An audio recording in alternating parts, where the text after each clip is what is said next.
आज आपण बघणार आहोत ट्रेंडिंग स्लीव्ज.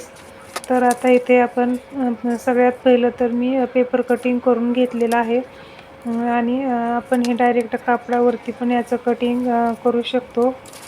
तर इथे बघा, आपल्याला जेवढं पाहिजे तेवढंच आपण पेपर कटिंग केल्यानंतर ठेवू शकतो. तर इथे मी टाचण्या लावून घेते,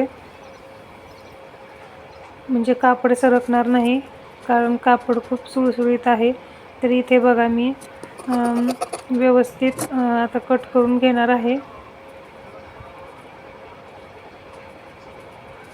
तर अशा पद्धतीने तुम्ही चॉकने देखील मार्किंग करून घेऊ शकता. तर इथे मी उंची 12 इंच घेतलेली आहे, वरच्या साईडला 3 इंच आणि दंडघेराच्या साईडला मी 6 इंच घेतलेले आहे. तर हे आपल्याला आता कट करून घ्यायचं आहे आणि वरच्या साईडला आपल्याला नॉच देऊन घ्यायचा आहे सेंटरला.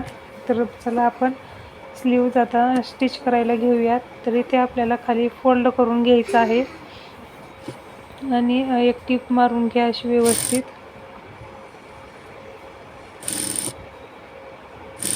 त्याच्यानंतर आपल्याला इथे लेस लावायची आहे. लेस देखील लावू शकता किंवा अशी पुंगळी लेस वगैरे तुम्ही लटकन टाईप लावू शकतात. तर आपल्याला खालच्या साईडने अशी बॉटमला व्यवस्थित लेस फिनिशिंगमध्ये लावून घ्यायची आहे. त्याच्यानंतर आपल्याला एक किंवा अर्धा इंचाच्या आपल्याला प्लेट्स करून घ्यायच्या आहेत. हे बघा, अशा प्रकारे आपल्याला जेवढ्या बसतील तेवढ्या प्लेट्स करून घ्यायच्या आहेत.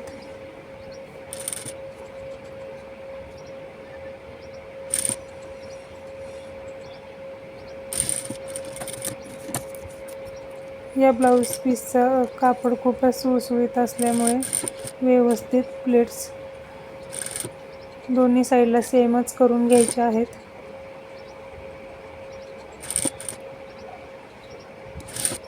इथे बघू शकता, आपली स्लीव्ज तयार झालेली आहे. आता दुसरी ही आपण लगेच तयार करून घेऊयात.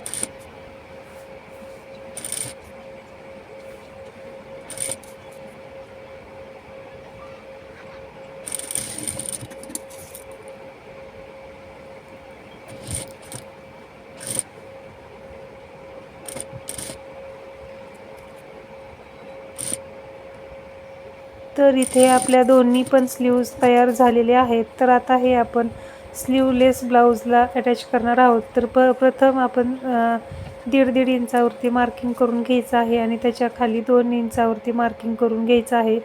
जिथे 2 इंच आहे तिथेच आपल्याला स्लीव्ज अटॅच करायची आहे. स्लीव्ज जोडताना आपल्याला जिथे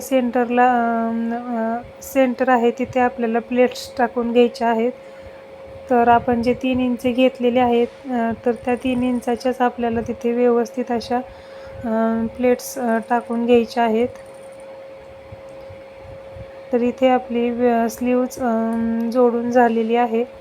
तर बघू शकता, खूप सुंदर अशी स्लीव्ज तयार झालेली आहे. तुम्हीही देखील तुमच्या ब्लाऊजला अशी स्लीव्ज बनवू शकतात. व्हिडिओ बघितल्याबद्दल धन्यवाद.